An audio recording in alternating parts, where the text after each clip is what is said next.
수험생 여러분 안녕하세요. 8회 방문각 모의고사 공시법 해설을 담당하는 강남 방문각에서 강의하고 있는 임의섭입니다. 자, 오늘 해설을 하겠습니다. 자, 옳은 거 골라라 이고요. 지번 부여 방법에 대한 규정들 조문 정리했는가를 테스트하는 거죠. 신규 등록과 등록 전환은요, 원칙이 인재주치 본본에 부본 쓰는 겁니다. 그래서 이게 본본 쓰는 게 아니고요. 그 다음에 신규 등록이 나왔고 최종 지번의 토지의 인접, 이게 이제 예외를 얘기하는 거죠. 최종 지번의 토지의 인접이나 멀리 떨어져, 여러 필지, 이 최멀여가 최종 본번, 다음 본번을 쓰는 거지 부번 쓰는 게 아니에요. 자, 이게 원칙 예외를 거꾸로 지금 얘기하고 있어서 다 틀린 겁니다. 합병은 주거나 사무실형 건물이 있을 때 그 건축물이 위치한 지번을 바로 지번으로, 합병의 지번으로 부여하는 게 아니라요, 신청이 들어가야 됩니다. 바로 부여하여야 한다가 아니라 신청할 때에는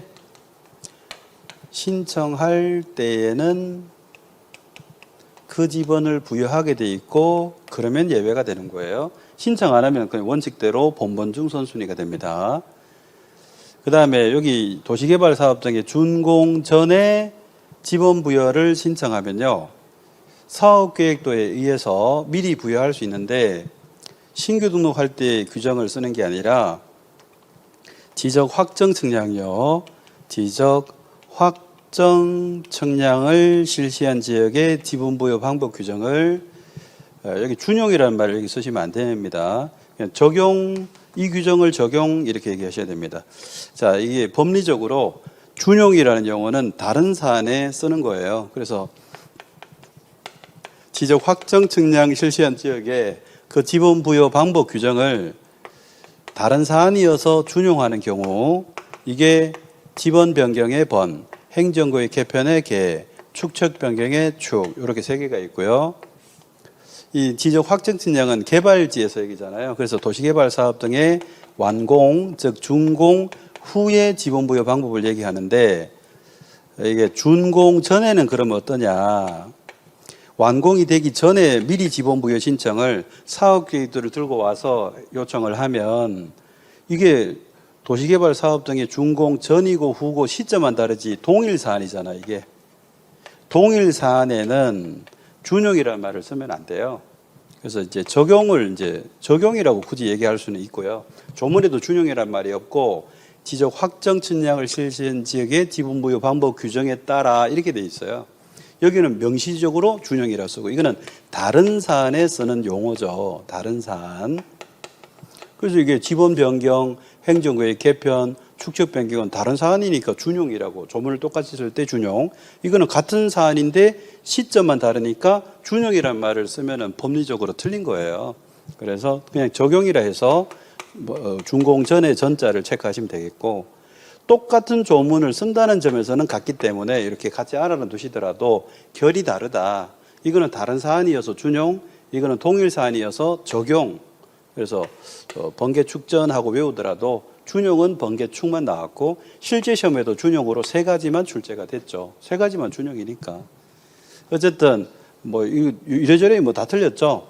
확정 측량을 실시한 지역의 지분 부여 방법에 따라 지분을 부여하지 굳이 준용이란 말을 여기서 쓰면 안 되기 때문에 준용도 틀렸다 하시는 게 좋겠네요.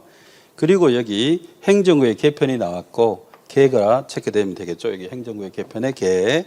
이때는 확정, 준용. 자, 이제 제대로 된 거죠. 정답은 5번입니다. 자, 1번 문제를 푸셨는데 느낌이 어떠십니까?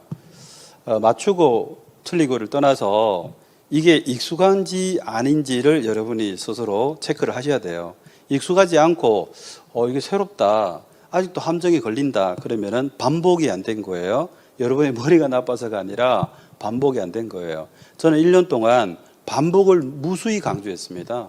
그래서 시험 초창기부터 계속 시험에 나오는 필요한 것들이 정해져 있기 때문에 그 부분에 반복하기에도 시간은 빠듯하더라라는 깨달음 때문에 시즌 초부터 계속 반복해 드려요. 그래서 반복을 하신 분들은 지겹죠. 맨날 보는 거니까. 그런데 반복이 안 되고 이해하고 깨닫는 공부를 하시게 되면요, 잘못 오신 거예요. 대학원 가셨어야 되고요. 학원에 오시면 안 되는 거죠. 그러니까 궁금함을 자꾸 유발하는 공부를 하지 마시고 시험에 대비하는 정리 그리고 암기하는 이런 준비가 필요한 거예요. 정리와 암기의 준비가 필요하다. 이걸 보고 딱 느끼셔야 돼요. 아, 나는 준비가 됐구나. 아직 부족하구나. 이걸 느끼시는 모의고사입니다. 그러니까 익숙한지 안 한지를 금방 여러분은 아실 수가 있죠. 땀 뻘뻘 흘리면서 줄거가면서 다 고민해봐야 오답이에요. 익숙하게 보여야 돼요. 보이는 것만 체크하셔야 되고 보이지 않는 것, 답이 보이지 않아요. 그러면 아무리 고민해도 정답은 멀어집니다. 왜 그러냐면 여러분이 답이 안 보일 때 고민하시죠. 그게 무슨 뜻일까요? 상식으로 푸는 거예요. 거기서 이미 오류예요. 법 과목을 상식으로 푸는 순간 이미 오류에 빠진 겁니다. 출제자도 상식으로 풀 수 있는 문제를 배제하고 출제하거든요. 생각을 해보세요.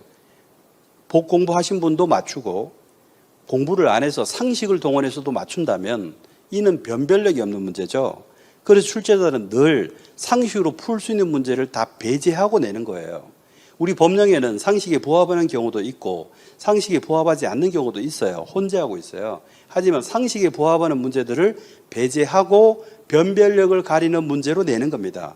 그래서 여러분들 제가 시즌 초부터 강조드린 바가 이것이죠. 너무너무 중요한 거. 답이 안 보일 때는 고민하지 마라. 고민하면 전부 오답이다. 여러분은 이미 경험을 하셨죠. 지금 8번째 시험이죠. 8번의 시험을 통해서 내가 몰라가지고 답이 안 보여가지고 고민하고 풀었더니 희한하게 정답만 피해가는 놀라운 경험을 1년 동안 하셨는데 아직도 하신다고요? 8회 시험인데? 그 시험 쳐야 되는데? 자, 그러니까 이제 이걸 다져가세요. 안 보이면 넘어가셔야 돼요. 그리고 그 못 풀었던 문제, 뒤로 미뤘던 문제들을 똑같은 번호를 찍으시라고 제가 힌트를 드립니다. 그래야 확률이 생겨요. 맞출 수 있는. 중요한 얘기 한 것 같죠? 자, 2번 문제로 가겠습니다.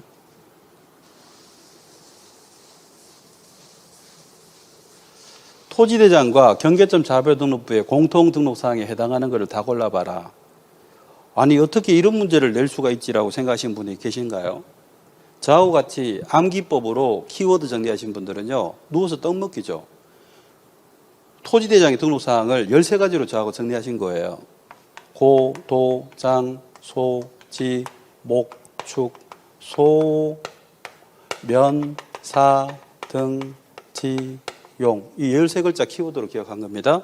고유번호, 도면번호, 장번호, 소재, 지번, 지목, 축척, 소유자, 면적, 사유, 등급, 지가, 용도지역인데 요거는 밑줄 그으시고 이 대표장부, 토지대장, 임야대장에만 등록되는 걸로 정리하셨고 자, 토지대장에 등록되는 사항 다 정리했어요. 경계점 자별등록부의 등록사항은 7글자로 끝냈죠. 고, 도, 장, 소, 지, 부, 좌. 부자에다가 밑줄을 긋고 부호미 부호도 좌표. 이거 1년 동안 외운 거 아닙니까? 지적구무의 등록사항에 대해서 우리 다 키워드로 암기했습니다. 철저한 암기로 대응하셔야 되지 이게 무슨 이해입니까? 서식에 대한 공부인데. 그래서 지금 딱 비교해보면 이거 나오잖아요. 이 공통 5개밖에 없는 거예요. 고유번호, 도면번호, 장번호, 소재, 지번. 소재, 지번. 고유번호. 나머지는 읽을 이유가 없죠. 여기 없잖아요, 이게. 그래서 니은, 비읍이 정답인데요. 이 문제를 제대로 못 푸신 분들이 많을 거로 생각이 됩니다. 그러면요, 뭐를 준비 안 하셨느냐? 등록사항에 대한 암기가 안 돼 있는 겁니다. 이거는 연구하는 문제가 절대 아닙니다. 고민하는 문제가 절대로 아니에요. 서식에 대한 암기를 테스트하는 겁니다. 그래서 지금 이 문제를 틀리셨다면 암기가 안 된 거고 준비가 덜 된 겁니다. 지금 그거 하셔야 되는 거예요. 자, 지목에 대해서 틀린 거를 골라라. 3번. 연안골 우리 조문에 2군데 나옵니다. 재배가 나오면 답입니다. 2번째 지목 답, 논요, 논답자. 자생 나오고 배수가 잘 되지 않는다고 나오면 19번째 지목 유지입니다. 근데 모두 답이라 하니까 틀렸죠. 모두 다 답이라 할 수는 없잖아요. 틀린 거 골라라의 정답이죠. 묘지를 관리하는 건축물의 부지는 대로 한다. 자, 이게 뭐하고 일맥상통합니까? 3가지를 다 체크하셔야 되죠. 3가지 있습니다. 자, 대로 한다가 과수원, 세 번째 지목 과수원, 네 번째 지목 목장응지, 그리고 27번째 지목 묘지, 이 세 가지의 공통 조문이에요. 건축물의 부지는 대로 할 뿐이다. 자, 과수원에 접속되어 있는 주거용 건물의 부지는 대로 한다. 목장응지에 접속된 주거용 건물의 부지는 대로 한다. 묘지를 관리하는 건축물의 부지는 대로 한다. 이게 출제가 다 돌아가면서 되는 겁니다. 이게 무슨 뜻일까요? 대는 양입의 대상이 아니다의 조문상의 예시입니다. 그러니까 묘지만 볼 게 아니라 이 자리에 과수원이 나올 수도 있고 목장유지가 나올 수도 있고 묘지가 나올 수도 있다는 걸 같이 알아두셔야 의미 있는 것이죠. 1년 동안 저하고 그거 공부하셨잖아요. 실외에 물건을 쌓아두는 것, 이게 과거에는 뭐 물치장이라고 했습니다만 잡종제 예시로 명시가 되어 있습니다. 잡종제 예시로 몇 가지가 있을까요? 17가지 있습니다. 근데 그거를 출제 다 합니다. 그래서 외워야 됩니다. 이거를 감각으로 풀어서는 틀리도록 유도하는 문제들이 나옵니다. 그러니까 외우셔야죠. 결국은 암기입니다. 객관식 시험은 전부 암기로 대응하셔야 돼요. 어느 정도 이해고, 암기가 이해가 되면 좋을 뿐이지 결국 시험 치기 위해서는 암기가 되어 있어야 정하고 빠릅니다. 시간을 무한정 주면서 풀어보세요가 아니지 않습니까? 주어진 시간에 풀어야 되기 때문에 암기로 빨리빨리 정답을 볼 수 있도록 훈련을 하셔야 되는 거죠. 자, 이게 잡종지는요 17가지잖아요. 갈, 실, 돌, 흙, 야외, 공, 변송수, 송유, 도자기 해서 정리를 하고, 옆에 공항도 잡종지로 다 외웠던 거죠. 여객 잡종지 터미널, 폐차장, 공항시설, 항만시설까지 최근에 추가된 것들까지 다 공부했어요. 지금 너 무슨 소리 하고 있니라고 하시는 분도 계실 거예요. 지목에 대해서 암기가 바탕이 안 돼 있으면 한 문제도 제대로 못 풉니다. 그게 팩트예요. 지목에 대한 원리 몇 가지 가지고 감각으로 푼다고요? 천만의 말씀, 철저하게 암기를 하셔야 돼요. 전곡의 약봉닭, 묘관식, 답묘의 미왕, 임야 암자모석황, 대주사 전문 박경미, 경륜 있는 스승이 야구 골프 실체를 종합하여 체육 인주를 한다. 요트카 체육도장에서 전국 골프 연습을 실수를 하니 체육 인지가 아니다. 이런 것들요. 유원지에서 수영유선 낙거 동식 민속 경마 야행한다. 이거 다 제가 암기 코드로 제공한 거잖아요. 그걸 외워야만 풀 수 있는 문제로 출제를 하니까 대응을 그렇게 하셔야 되는 거예요. 지금이라도 시간이 남았잖아요. 열심히 암기하셔야 됩니다. 이해하고 받아들이는 공부하지 마시고요. 외우고 준비하셔야 됩니다. 객관식은요. 여러분의 지식을 자랑하는 시험은 주관식 시험이에요. 객관식은 고르기이기 때문에 그에 대응하는 연습이 필요하지 여러분이 이해와 실력 발휘하는 시험이 아니에요. 명심하시고 1년의 방향을 끌어왔던 건데 지금이라도 외우셔야 된다는 것을 강조드립니다. 그리고 지금 외우셔요. 그럼 며칠 지나면 잊어먹죠. 시험은 아직도 며칠이 남았잖아요. 지금 촬영 시점을 기준으로 한 50일 이상 남았습니다. 그러면 몇 번씩 잊어먹기에 충분한 기간이 남은 거죠. 그럼 어떻게 해야 될까요?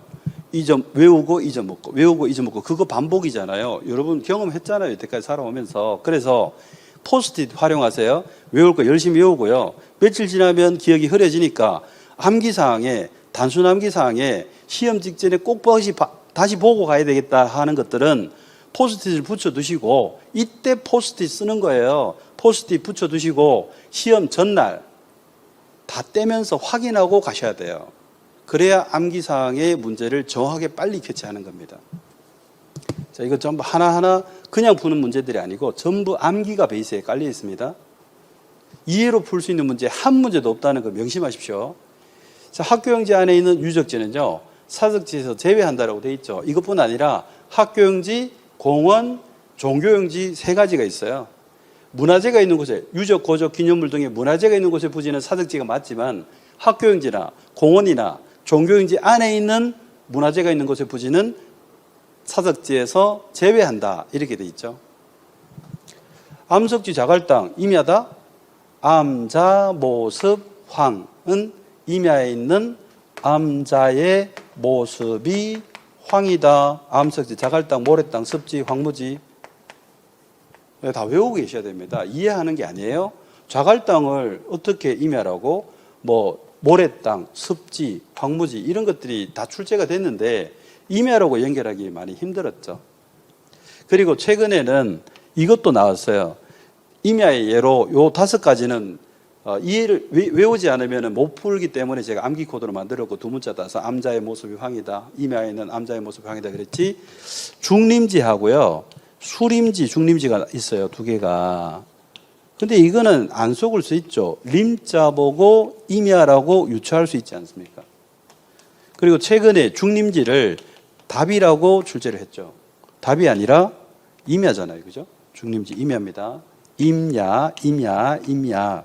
이렇게 글자만으로 여러분이 힌트를 삼을 수 있는 게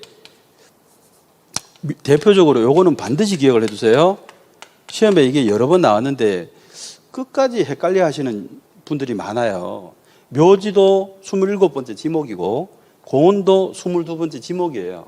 근데 이 묘지공은 붙여서 나오니까 굉장히 헷갈려 하시는데요. 묘지에다가 동그라미하고 별표하는 연습을 하시라 그랬죠. 지목 묘지입니다, 이거. 그 다음에 소류지요. 소류지. 댐, 저수지, 소류지, 호수, 연못이 유지의 예로 있어요. 여기에 유지가 보이시죠? 두문법 적용해서 유지라고 지목이 보이지 않습니까? 그 다음에 특별히 제가 평소에 강조드리고 있는 거 아직 본 시험에는 안 나왔지만 향교에 종이 있어요, 없어요? 향교에 종이 있어요? 교회 종이 있고 사찰에 종이 있는 걸 알겠어요. 향교에 종이 있나요? 모르겠어요. 중요한 거 아닙니다. 하지만 향교에 종이 있다고 생각하고 기억해 두세요. 왜? 종교용지거든요. 근데 향교를 본 시험에는 안 나왔지만 제가 모의고사에 사적지라고 해보면 그렇게 많은 분들이 고개를 끄덕이면서 향교는 문화재니까 사회적지지 이렇게 하시는데 사적은 맞고 사적은 맞고요. 문화재는 맞지만 지목이 사적지는 아니에요. 향교는 종교용지입니다. 예배, 법요, 설교, 제사를 위한 그 기능 중에 하나에 해당하기 때문에 그래서 교회도 종교용지다. 사찰도 종교용지다. 이건 안 틀리시는데 향교가 종교용지라는 거는 너무 많은 분들이 사적지로 아시니까 향교에 종이 있다라고 생각하고 기억하시라고 이것도 힌트를 드리고 싶네요. 뭐 그런 정도 보완할 게 굉장히 많습니다. 지목은. 지목을 하루 이틀 공부해서 내가 마스터했다 그런 얘기는 못할 것 같습니다. 너무 많이 시간을 투자하고 외우고 잊어먹고 외우고 잊어먹고 이거를 반복하는 그 결과로 시험에서 한 문제를 또는 두 문제를 맞추는 것이 지목이에요. 절대로 지목 허투루 공부하지 마시고 대충 공부하지 마십시오. 철저한 암기가 있어야 됩니다. 4번 문제로 가겠습니다. 틀린 거 곤란하죠? 자, 요 틀린 것만 체크하겠습니다. 여기 지상경계가 나오면요. 지상경계 나오는 등록부를 얘기하시라 그랬죠. 그래서 여기에 경계점 좌표 등록부가 아니라 지상경계점 등록부입니다. 지상경계, 지상경계. 그거 체크하시면 되고 이렇게 틀리게 출제를 최근에 자꾸 하고 있습니다. 이 경계점 좌표 등록부는 좌표를 분석한 지역으로서 정밀도가 높기 때문에 경유의 측량을 했다, 좌표로 분석했다, 도시개발 사업, 뭐 지적 확정 측량 이런 것들하고 개발지하고 연결했을 때 등장하는 장부가 경계점 좌표 등록부고요. 그리고 축척도 500분의 1의 축척의 지적도가 대부분의 지역이라고 언급할 때 나오고 이 경계점 좌표 등록부하고 달리 지상 경계점 등록부입니다. 여기에 여기 지상 경계점 등록부가 나와야 되는데 지상 경계 이렇게 대응하시는 게 제일 깔끔하다는 거죠. 지상 경계 나오는 등록부 얘기하시면 되는데 요거를 최근에 자꾸 내고 있는 이유 그냥 지상 경계하고 보시면 지상 경계점 등록부하고 지금 뭐를 비교하는 걸까요? 경계점 좌표 등록부하고 이게 비슷하기 때문에 정확하게 체크하는지를 테스트하는 문제가 나온 거예요. 경계점 등록부, 경계점 등록부 8글자, 8글자. 그런데 여기는 지상이 들어가 있고 여기는 좌표가 들어가 있죠. 여기는 개발지를 전제로 할 때만 등장하는 거예요. 지적 확정 측량, 도시개발 사업 시행지역, 경위의 측량 방법, 경계점 좌표 등록부, 그리고 대부분의 축척이 500분의 1 축척인 지적도 요거하고 관련돼 있고요. 이것은 개발하고 미개발하고 이거 구별하는 거하고 아무 관계없이요. 그냥 지상 경계 정했다. 지상 경계에 들어가는 장부를 만든다. 이제 그 맥락이죠. 2011년에 처음 등장했고 2014년도에 5가지 등록, 2가지 추가 뭐 이런 식으로 해서 등록사항 다 체크하는 건데 요 지상 경계 등록부는 본질적인 차이가 이거는 지적 공부입니다. 이거는 기타 보조 장부라는 차이점이 있죠. 그래서 그런 뭐 차이를 알고 있는가를 테스트하는 그런 문제로 최근에 자꾸 나와서 이걸 비교하는데 초점을 두고 정리해 두시면 되겠습니다. 5번을 보겠습니다. 옳은 거 고르기. 자, 틀린 거 체크해야 되겠죠? 이게 신규 등록은 60일의 기한이 있고요. 그 다음에 시도지사에 제출하는 게 아니죠. 토지동의 신청은 지적소관청에 해야 되는 거잖아요. 그 다음에 첨부 서류를 지적소관청이 관리할 때는 그 지적소관청의 확인으로 제출을 가름할 수 있다. 이게 옳은 것이네요. 자, 이게 첨부하는 서류를 지적소관청이 관리할 때는 지적소관청의 확인으로 제출을 가름할 수 있다. 이게 시험에 2번 나왔는데 신규 등록은 맞긴 했지만 이거를 지목 변경으로 해서 냈는데요. 지적소관청이 관리할 때 시도지사의 확인으로 그래서 이게 틀리게 지목 변경에서는 틀리게 냈는데요. 이거는 맞게 됐습니다. 그러니까 이게 신규 등록에만 해당하는 게 아니라 토지동을 신청할 때 공통 규정이에요.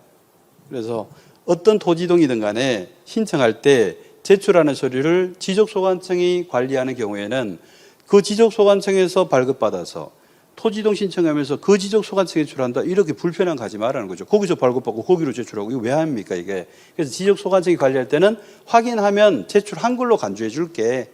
그렇게 얘기한 건데 신규 등록의 토지동 신청에는 맞게 내고 지목 변경에는 여기를 시도지사라고 틀리게 냈었다. 기출에 2번 나왔습니다. 옳은 것은 3번이고요. 신규 등록은 등기 축탁을 할 수가 없어요. 왜요? 등기부가 없어요. 있어요. 등기 축탁을 하죠. 신규 등록할 때 소유자는 등기소의 소유권 변경 사실에 이게 정확하게는 소유자 변경 사실의 통지라는 건데요. 자, 이게 소유자는 대장 기준으로 하는 것이 아니라 등기부를 기준으로 해야 되는 거예요. 그런데 신규 등록할 때 미등기잖아요. 그래서 이런 통지서가 날아올 수가 없어요. 그래서 신규 등록할 때 소유자는 지적소관청이 직접 조사에 등록한다라는 규정이 우리 공간정보관리법 88조 1항의 단서에 그렇게 돼 있어요. 그래서 이게 다 틀렸습니다. 3번이 정답이고요. 6번으로 갑니다. 합병이 가능한 거 물었는데 이게 빈출된 건 아니지만 등기하고도 관련해서 얼마든지 나올 수 있거든요. 그래서 제가는 이렇게 말씀을 드립니다. 소용 동동특 요거 나오면 합병이 되고 그 외의 것이 나오면 합병이 안 된다. 이렇게 아주 심플하게 푸시라고 안내해 드리고 싶네요. 요거 소유권요.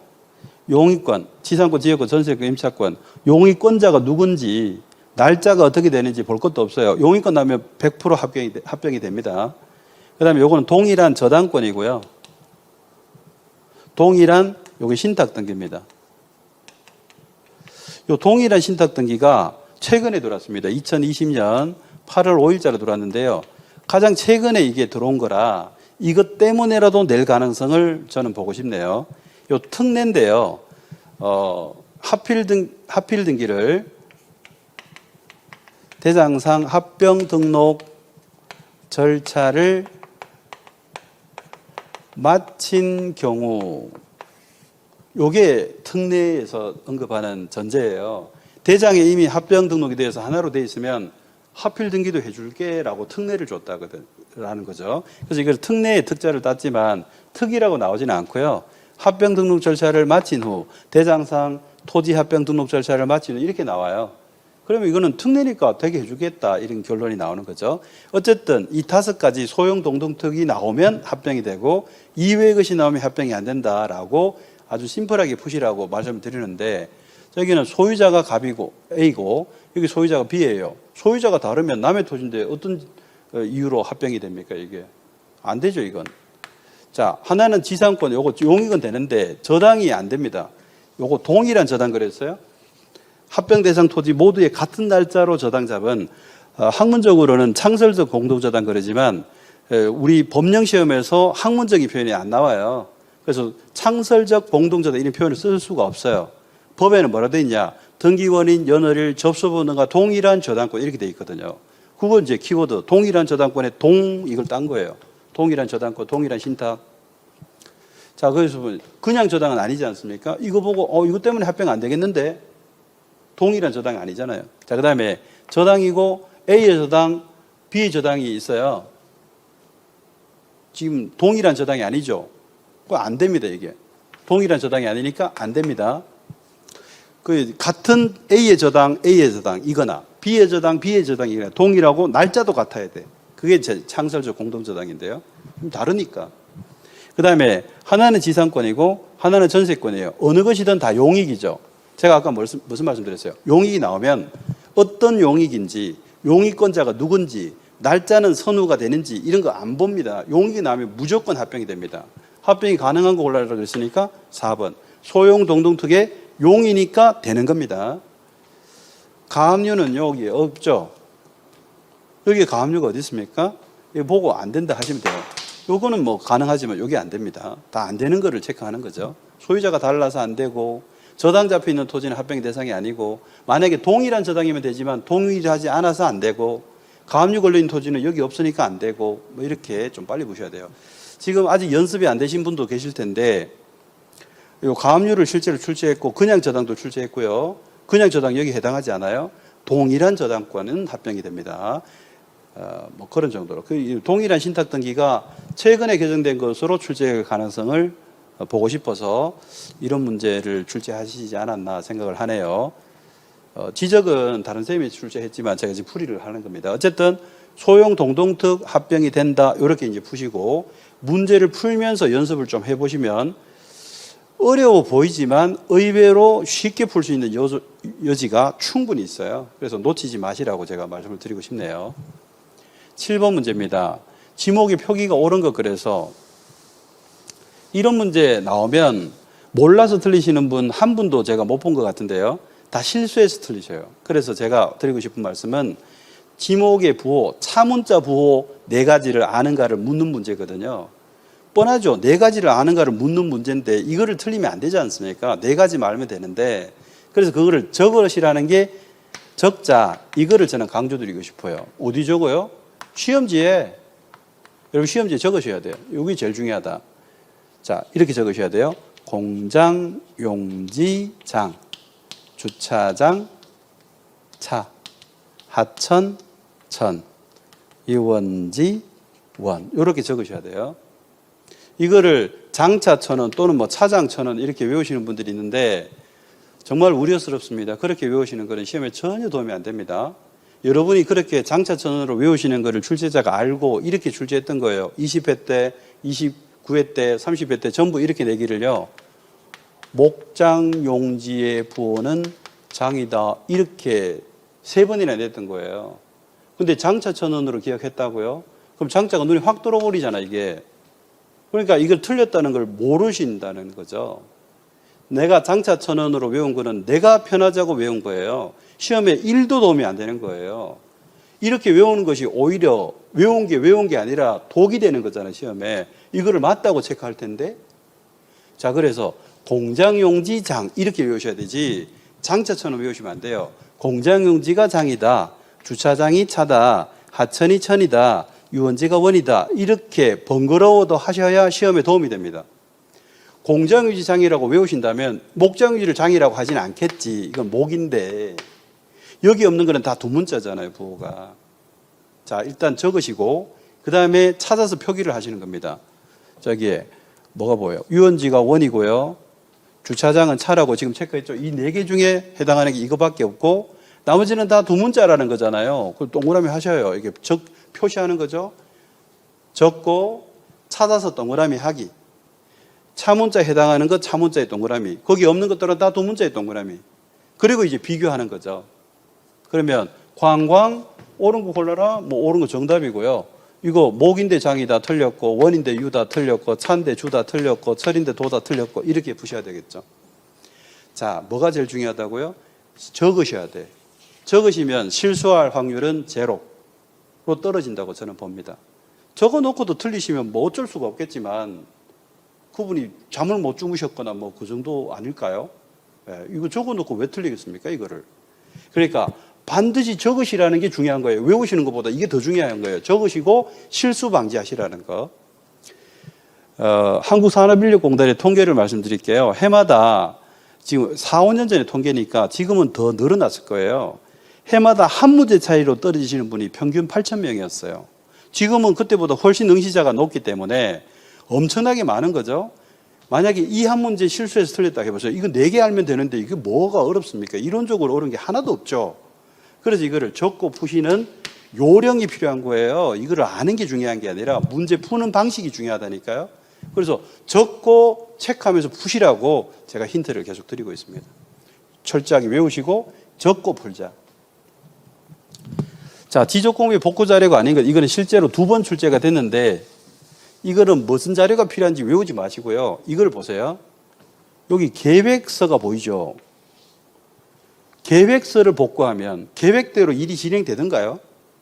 계획서를 복구하면 위험할 수 있잖아요. 그래서 이거는 복구 자료가 아닙니다. 이거는 안 돼요. 계획서로 복구하면 안 돼요. 결과물이 아닐 수 있잖아요. 이게 계획서는 계획서일 뿐 결과가 아닐 수도 있으니까. 이걸 2번 냈습니다. 2번. 계획서는 복구 자료가 될 수 없다. 이거 2번. 자, 9번 문제입니다. 지적전산자료 이용 활용에 대한 규정이 나와요. 그럼 뭐가 중요하냐 그러면 일단은 2017년도에 이게 지적전산자료 이용할 때 심사받고 승인받고 신청해서 제공받는 이런 절차로 진행하다가 승인 절차를 폐지합니다. 그리고 심사를 관계중앙행정기관의 심사인데 심사를 받지 아니하는 경우도 있고 심사를 받지 아니할 수 있는 경우도 있어요. 심사를 받지 아니하는 경우 3가지, 심사를 받지 아니하는 경우 2가지가 있었는데 요거 삭제한 것이 2017년 10월 28일자로 이제 시행하고 있는 개정법에서 삭제했는데 같은 날짜에 여기에 하나를 더 추가하게 됩니다. 여기에 개인정보가 없는 경우. 자기 토지, 그 상속인, 개인정보를 제외한 경우를 추가했어요. 그래서 요거 때문에라도 또 낼 가능성, 승인 절차를 폐지했다는 거 낼 가능성, 요거를 일단 우선 좀 보시면 좋겠고요. 여기서는, 여기 볼까요? 시군구 단위의 자료래요. 그러면 시군구 단위의 자료를 시도지사에게 요청하면 시도지사님이 기분 좋아하실까 나빠하실까? 시군구급의 자료인데 도지사에게 제출한다고요. 요청을 한다고요. 그러면 이거는 기분 나빠하시겠죠? 내가 시장으로 보이니 도지사인데?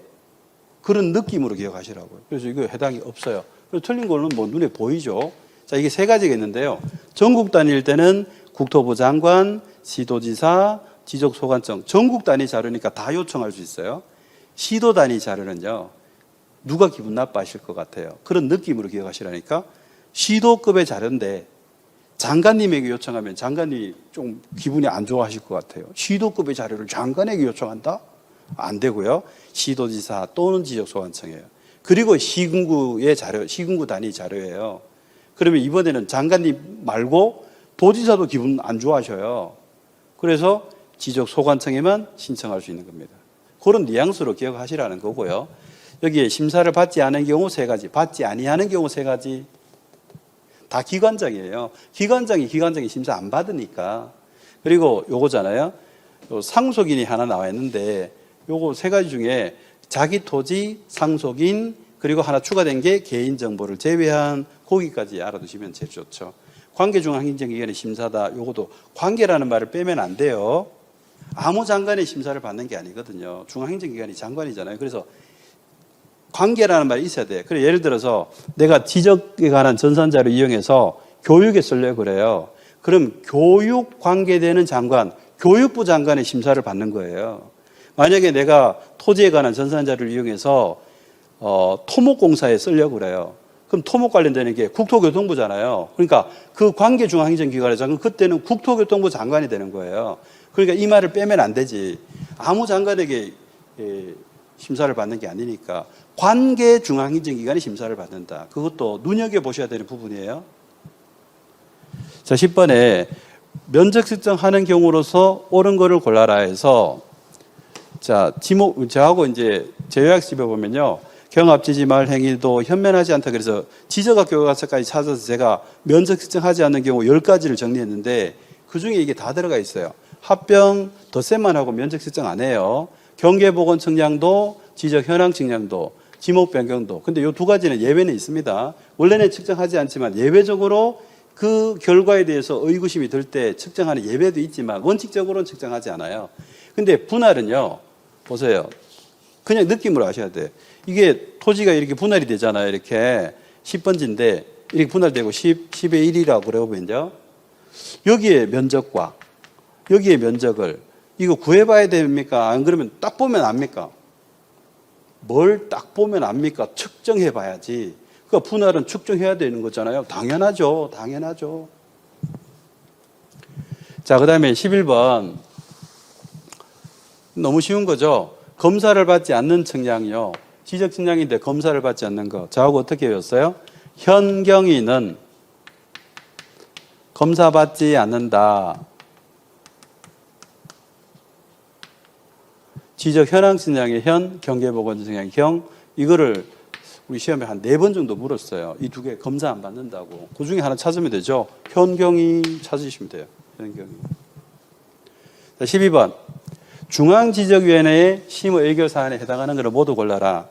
자, 이게 지적위원회가 지방이 있고 중앙이 있잖아요. 전체적인 조문 정리하십시오. 지적위원회가 중앙지적위원회가 있고 국토교통부 소속, 시도 소속의 지방지적위원회가 있는데요. 그 심의 의결 사안이 지방지적위원회는 딱 한 가지죠. 적부 심사에 대한 심의 의결 이거 하나밖에 없고요. 중앙지적위원회는 적부 재심사에 대한 심의 의결을 하는 거고, 그 다음에 지적에 관한 정책, 기술, 기술자에 관한 사항들을 심의 의결해요. 그래서 한 4가지 정도는 숙지를 하시기 바라고요. 이 중앙지적위원회 심의 의결 사안에 대해서 지방지적위원회 심의 의결 사안 하나밖에 없는 것에 대해서 출제를 계속 하고 있거든요. 자, 지금 중앙이니까 일단 심사는 해당이 없죠. 기술에 대한 연구, 개발, 보급 이런 걸 외우지 말고 기술 이거 보는 게 포인트예요. 기술자 보이죠? 지적공부관리청은 지적소관청인데 이거하고 관계없고 축척변경도 관계없죠? 지적위원회가 무슨 관계 있어요? 축척변경이. 이건 축척변경위원회에서 축척변경에 대한 승인은 시도지사나 대도시시장의 승인이잖아요. 어쨌든 2개밖에 없다는 거를 감각으로 볼 게 아니라 외우고 가셔야 된다니까. 외우고. 그 지금 요 기술자 요거 나왔잖아요. 그래 지적에 관한 정책 이렇게 나와도 맞고 재심사가 맞고 심사는 아니고. 정답은 1번입니다. 니은디귿. 자, 이제 등기사항. 여기서부터 이제 제가 출제한 건데요. 등기사항이 아닌 걸 골라라. 이 문제 잘 나왔기 때문에 우리 10년 동안에 한 5번 정도 나왔어요. 그리고 30일 시험에는 같은 문제 지문으로 2개 나와서 그거를 이제 2번이라 하고 5번인데 등기사항이 아닌 것으로 나오면 제일 먼저 제가 뭘 찾으시라고 그랬어요. 등기사항이 아닌 거는 합의지분 보이면 그게 정답이라고. 그리고 속으로 땡큐 하시라고. 땡큐 하시라고. 내뱉으면 안 됩니다. 감독관이 경고 줍니다. 합의지분은요. 존재하지만 등기하지 않죠. 동업자의 지분이고 그 지분을 묶어서 동업사업을 한다고요. 그럼 지분권 주장하는 관계가 아니죠. 그러니까 등기부에 안 올린다고요. 공유지분은요. 개별적인 지분권이 중요해서 등기부에 올리고 합의는 지분이 출제한 지분이 있지만 동업재산으로 자발적으로 형성했기 때문에 지분권을 주장하지 않는 관계라서 등기부에 안 올리는 거죠. 자, 이게 출제가 많이 돼서 아셔야 돼요. 등기사항 아닌 걸로 나올 때 합의지분을 먼저 찾으세요. 다 읽지 마시고 합의지분 찾고 보이면 정답이에요. 이걸 5번이나 냈다니까. 근데 5번이나 나온 걸 아직도 모르고 계시면 안 되겠죠. 자, 부기등기로 실행한 등기가 아닌 거를 골라래요. 이런 식으로 출제가 많이 됐어요. 자, 지금 문제 잘 보세요. 부기등기 물어요? 주등기 묻는 거라니까요. 부기등기 아닌 거 골라라. 그런데 이거를 바로 직접적으로 주등기를 골라라라고 나올 것 같은데 공교롭게도 한 번도 그렇게 나온 적이 없어요. 본무사 시험도 그래요. 왜 이렇게 낼까를 따지기 전에 이걸 대응하셔야 되거든요. 우리는 이유나 기승전결을 따지지 말고 자꾸 대응하는 준비를 하시면 시험이 자꾸 쉬워집니다. 갈수록 그 원리를 못 깨달으셨다면 반복을 안 한 것이고 시험에 대한 기본적인 생각이 잘못돼서 그래요. 들어서 너무 재밌다. 이거하고 우리 시험 관계없어요. 아, 똑같은 거 자꾸 준비해서 지겹다. 이게 시험 준비하시는 거예요. 지겨워지고 더 이상 할 게 없어지고 아, 똑같은 거 하니까 정말 미쳐버릴 것 같아. 빨리 시험 치고 싶어. 이 고통을 끝내야지. 이게 합격 시그널이에요. 시험은 준비고 대응이지 연구고 논리전개, 기승전결이 아닙니다. 이유를 캐치하는 거는요. 주관식 시험에서 필요한 거라고 계속 강조드려요. 여러분의 지식을 뽐내는 시험은 주관식 시험이에요. 객관식은 고르기입니다. 택일입니다. 몰라도 되고 기승전결의 논리가 없어도 돼요. 맞추면 돼. 그래서 그 준비를 1년 동안 하신 거예요. 저하고 1년 동안. 지겨워져야죠. 아직도 안 지겨우신가요? 볼수록 새로우신가요? 그러면요. 준비가 부족한 거예요. 고민하지 말고 준비된 걸 쏟아내고 오세요. 제발. 지금도 고민하시는 분이 너무 많은 것 같아요. 고민할 게 뭐 있어요? 보이면 맞추고 안 보이면 모르니까 밀었다가 똑같은 번호 찍고 나오셔야 됩니다. 고민하시면 다 오답이에요. 자, 그래서 저하고 1년 동안 연습했던 거예요, 이거. 이게 주등기 묻는 거니까 주자를 적어 놓고 풀어야 실수 안 하더라. 왜 이거를 제가 주자를 적어 놓고 푸시라 그러냐 하면 주등기 묻는 건데 액면에 부기 등기가 보이지 않습니까? 그러니까 주등기라고 해석을 해놓고 부기 등기 보고 마킹을 하시더라니까 이런 실수를 굉장히 많이 하셔요. 그래서 제가 한두 해 본 게 아니니까 제발 좀 주등기라고 주자 하나라도 적어 놓고 푸시라고. 그래서 실수 줄이라는 거죠. 실수 방지. 자, 주등기 찾게요. 그리고 설정 등기 나오면 논리적으로 풀지 마세요. 이게 설정 등기, 이전 등기, 처분 제한 등기는 소유권에 대한 설정 이전 처분 제한은 주등기고 소유권 아닌 권리에 대한 설정 이전 처분 제한은 부기 등기다. 이게 이유인데 이걸 이유로 풀으라 말씀을 드렸더니 그 이유를 너무 모르셔요. 그래서 이렇게 풀어요. 설정 등기 나오고 소유권 아닌 권리 나왔잖아. 그럼 부기 등기라며 이렇게 푸신다니까. 자, 이게 설정 등기는요. 기본적으로 틀이 달라요. 틀이. 여러분 권리를 이전해요. 한 개밖에 없어요. 하나의 권리 이전하는 거니까 말소 등기요. 하나의 권리를 말소 등기하는 거예요. 보존 등기도 소유권에 대한 보존 등기밖에 없잖아요. 변경 등기도 하나의 권리의 변경이에요. 경정도 하나의 권리의 경정이에요. 그러니까 전부 권리 한 개밖에 없어. 그런데 설정은 기본 틀이 다르다니까. 권리가 항상 두 개 나와요. 어떤 권리에 어떤 권리를 설정하는 등기로 나온다고. 그러니까 권리가 두 개 나와야 돼. 이렇게. 권리 두 개예요. 두 개. 그런데 여기 한 개밖에 안 나오죠.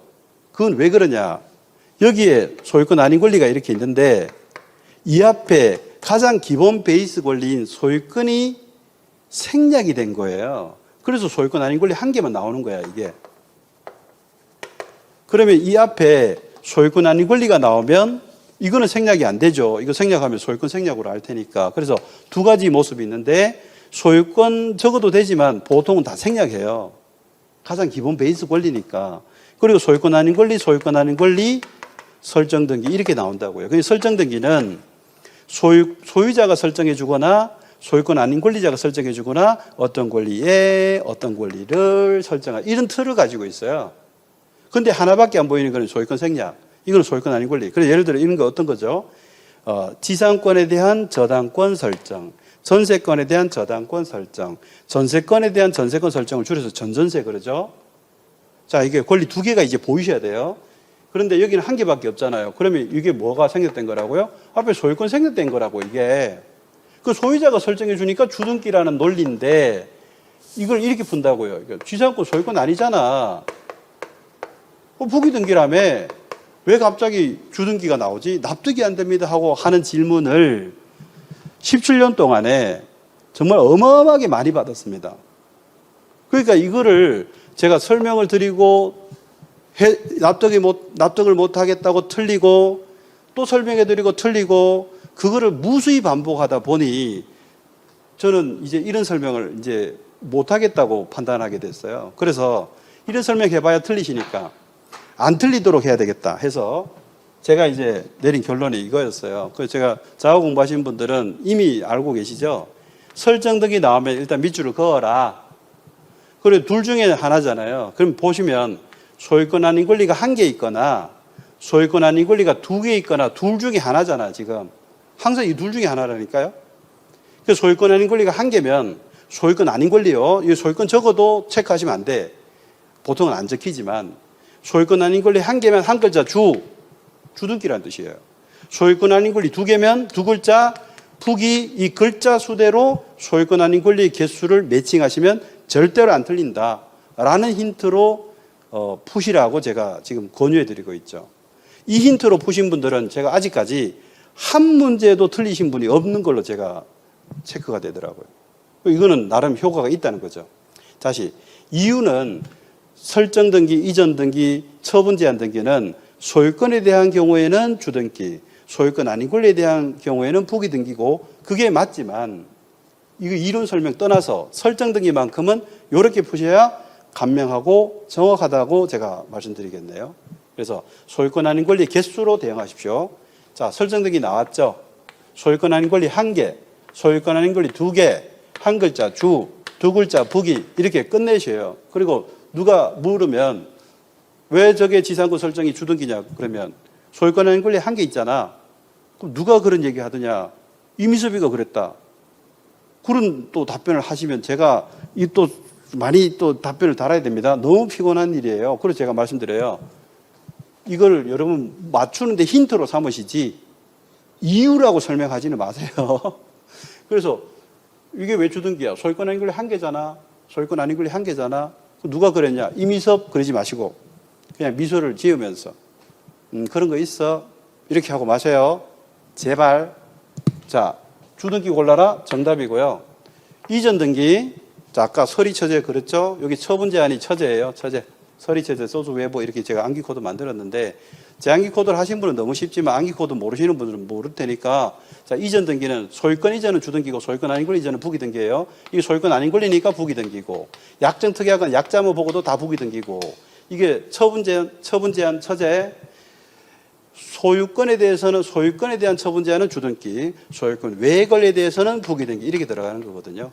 그래서 제가 키워드로 설, 이, 처, 제, 소, 주, 외, 부, 이게 주임새로 달아서 설이라는 이름의 처제가 집안 회식에서 혼자 술을 따르면서 막 취했어요. 그래서 설이 처제 왜 소주 왜 부어?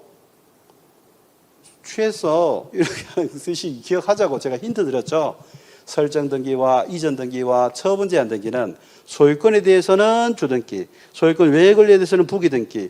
이 어는 뭐의 줄임말인지 모르겠다 그러지 마시고 이게 제가 주임새로 서리처제 소주 왜 부어 하듯이 기억하자라고 어짜 주임새로 집어넣은 거고요. 이런 암기법을 1년 동안 공부하신 분하고 그냥 막연히 공부하신 분하고는 너무 다르겠죠.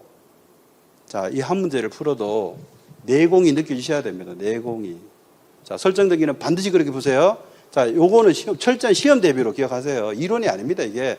설정 등기, 소유권 아닌 권리 한 개, 두 개, 한 개면 한 글자, 두 개면 두 글자, 부기. 자, 등기 효력에 대해서 틀린 거를 골라라인데요. 이거를 다 설명드리기는 너무 좀 많네요, 또. 자, 2번 바로 볼게요. 관할을 위반한 등기는 1호고요. 사건이 등기하기 전에 그는 2호 각하죠.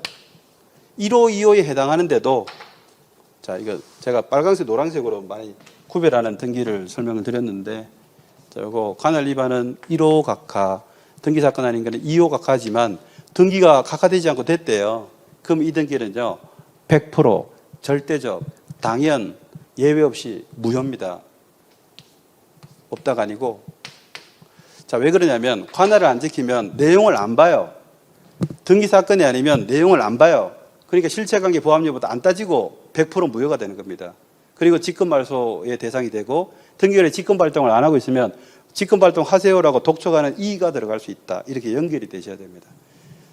그리고 제가 강조드렸던 거 2호 각하는 이 관할 안 지킨 거에 하나밖에 없지만 2호 각하에 예가 많다.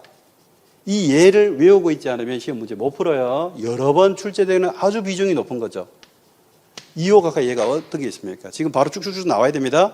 등기 능력 없는, 법령 근거 없는, 전유 부분 대지사용권 분리, 농지 전세권, 저당권 비과세권 분리, 일부 지분 보존 등기, 일부 지분 상속 등기, 촉탁 등기를 신청, 다시 보존 등기. 이렇게 9가지 쭉 나와야 되고, 이거를 외운 상태에서 문제를 풀 수 있도록 출제가 되고 있습니다. 달달달 외우셔야 됩니다. 자, 그걸 이제 강조드리고 싶고, 틀린 걸로 정답이 2번입니다. 근데 이걸 자, 일반화해서 정리하려고 하다 보니까 이렇게 묶였지. 우리 시험에 이렇게도 나왔어요. 관할을 위반한 등기지만 실체관계에 부합하는 한 그 등기를 무효로 하지 아니한다, 이렇게 냈어요. 관할 위반 딱 집어서 출제했어요. 근데 많은 분들이 관할 위반을 보지를 않고 실체관계에 부합하는 한 그 등기를 무효로 하지 아니한다, 이것만 보고 푸신 거죠. 자, 그 결이 아닙니다. 관할을 안 지키거나 등기 사건이 아닌 것들은요, 우리 등기 행정상의 목적, 관할을 지키게 하려고 등기 사건만 등기하게 하기 위해서 내용을 안 보고 무효 처리해버린다니까. 그래서 실체관계 부합하더라도 무효가 되는 거예요. 실체관계 부합하는 한 무효로 할 수 없다, 이런 논리가 가는 게 아니고. 자, 16번으로 가겠습니다. 이 용어의 뜻을 아셔야 되죠. 등기 신청의 당사자 능력, 요게 정식 명칭인데 요거를 생략하기도 하고요. 이게 등기 신청 적격의 문제고, 등기 명의인 문제예요. 등기 명의인의 자격, 즉 등기부에 권리자로 올라가잖아요. 그 권리자로 올라가는 자가 누구냐에 대해서 결론을 말씀드리면, 어떻게 얘기하든 간에 결론이 이거예요. 인간이거나 단체면 올라가요, 권리 등기부에. 그런데 법원에서 이렇게 얘기합니다. 인간이거나 단체라면, 단체는 법인 비법인 따지지 않아요. 인간 명의로 등기하고 단체 명의로 등기한다, 이런 뜻이에요.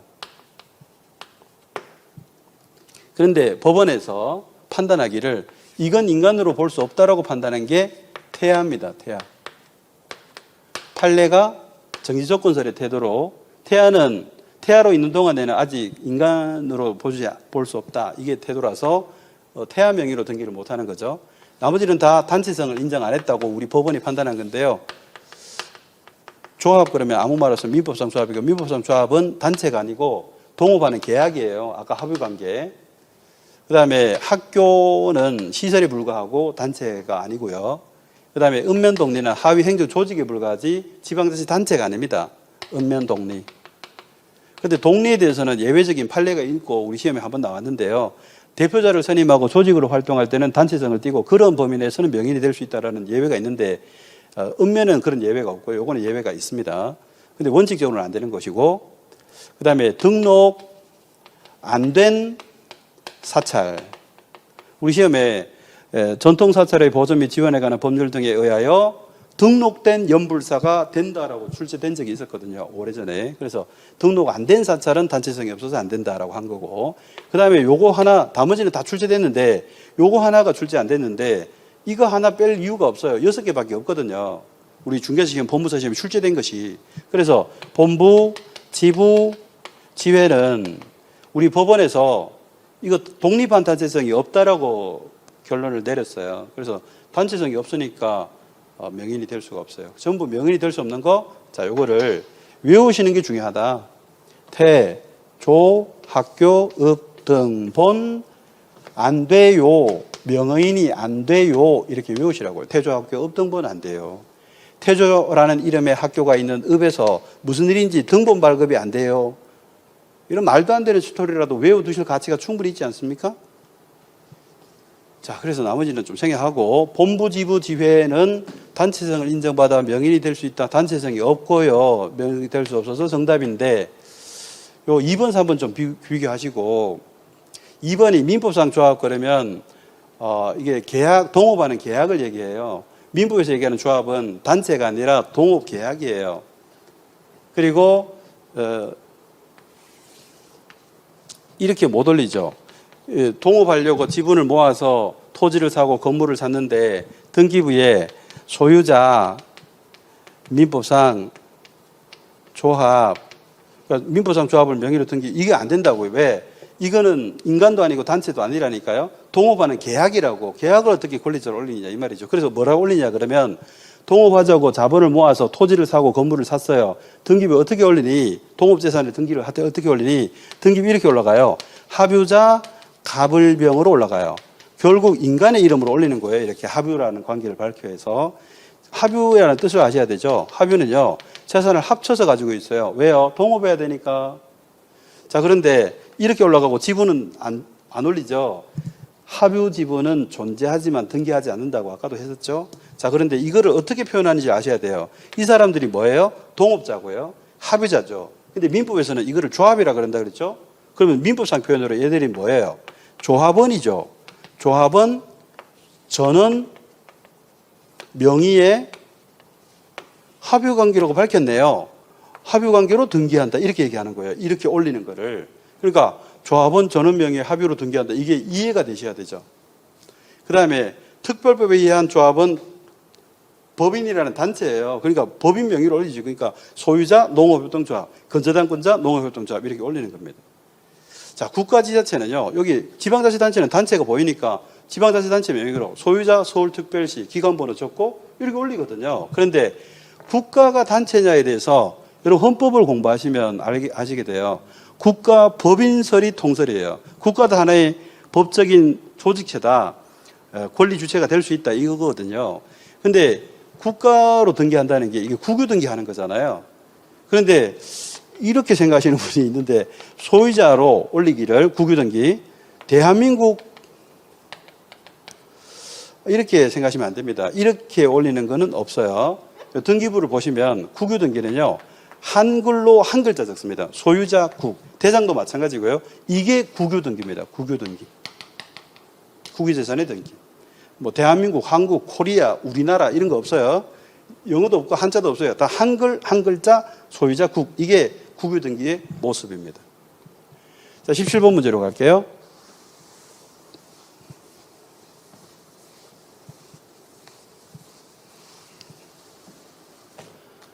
자, 등기필 정보 문제가 나왔고 제공을 보시고 제공이면 신청시지 이렇게 힌트를 잡으셔야 돼요.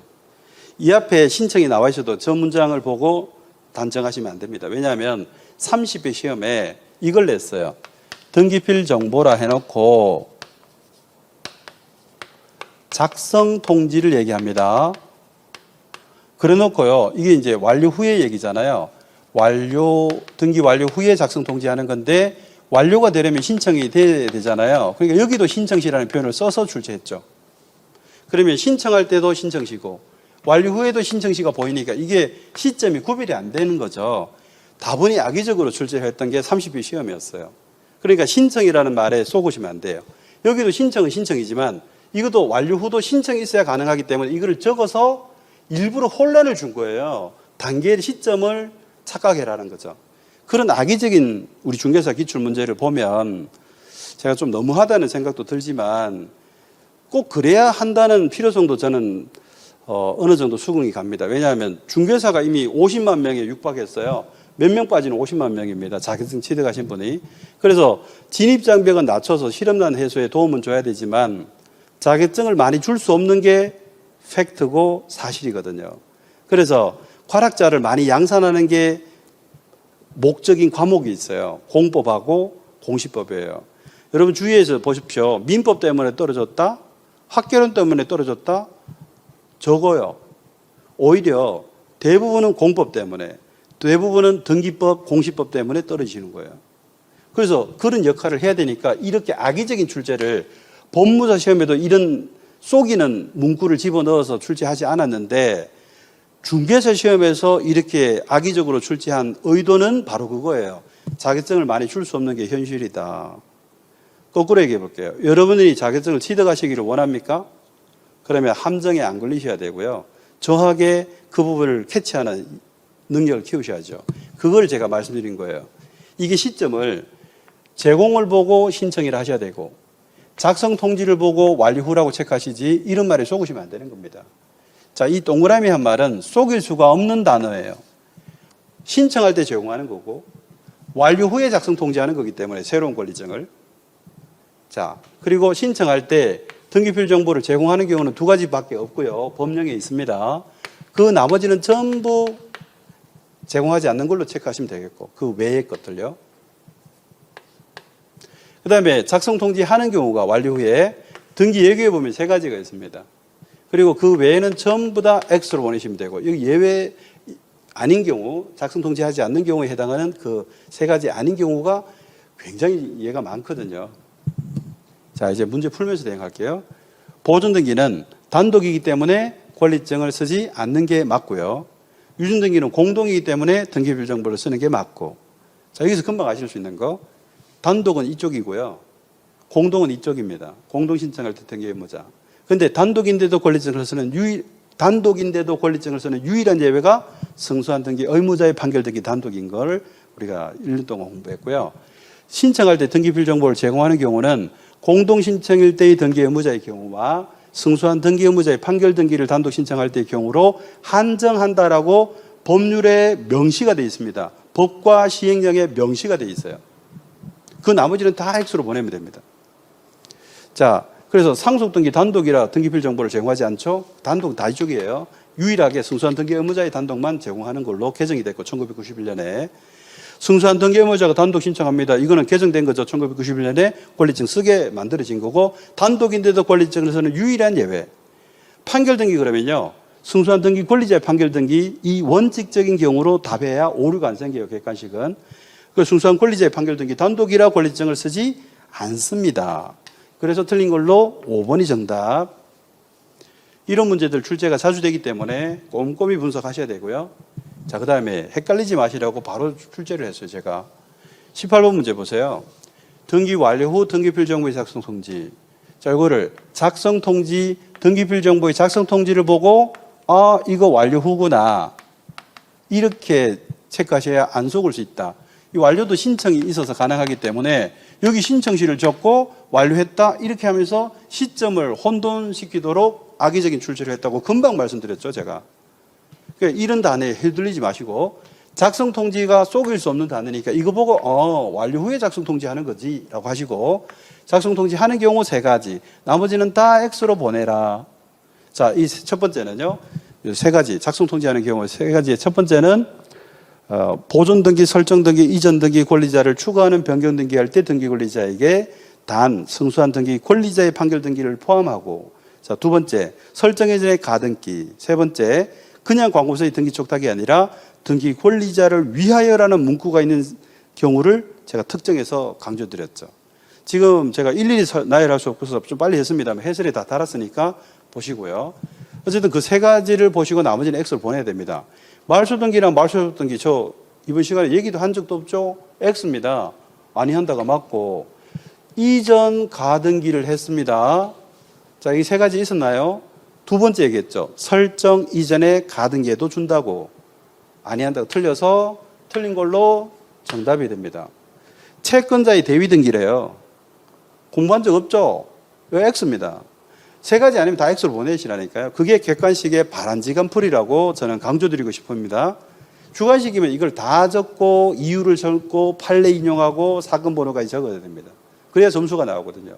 여러분의 지식을 뽐내는 시험이 주관식이고, 이거 객관식은 뽐내는 게 아니고요, 고르기입니다. 택일. 그 준비와 연습을 해 두셔야 되는 거예요. 반복하고 준비하고 연습해 두셔야 돼요. 그 적절하게 대응하는 게 중요하지 내가 제대로 아는 게 중요한 게 절대 아닌 시험의 유형이 객관식이다. 채권자 대위, 세 가지 없잖아. X네. 작성 통지하지 않은 게 맞네. 권리자가 원한다. 만들었는데 석 달간 안 받아간다. 이런 얘기 없죠? 여기 없잖아요. 그러니까 X가 맞고요.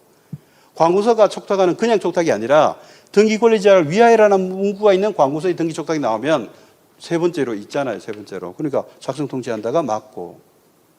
이 지문들이 다 출제가 되고 있는 것들입니다. 자, 19번 문제로 가죠.